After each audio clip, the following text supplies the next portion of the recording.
کیونکہ جب محمود غزنوی نے سومناتھ پر حملہ کیا تو ہمارے اجداد وہاں کے پجاری تھے اور وہ جان بچا کر بھاگے اور ملتان آ کر ساکن ہوئے. پھر ہمارے ایک جو بزرگ تھے، خان چند ان کا نام تھا، انہوں نے شاہ شمس تبریز رحمۃ اللہ علیہ کے ہاتھ پر بیعت کی، اسلام قبول کیا اور ان کا نام خان محمد رکھا گیا.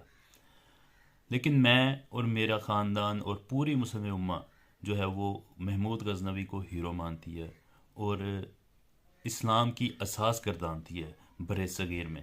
لیکن سیالکوٹ کے کھوتے نے ایسی چول ماری ہے جس سے نہ صرف پاکستان بلکہ پورے عالم اسلام کے دل جو ہیں وہ دکھی ہیں. تو 10 دن ہو گئے ہیں اس بات کو، لیکن اس نے ابھی تک آگے اس بات پر معذرت نہیں کی. کسی نے صحیح کہا تھا، ایک تو یہ پڑھے لکھے نہیں ہیں، اوپر سے یہ کوشش بھی نہیں کرتے.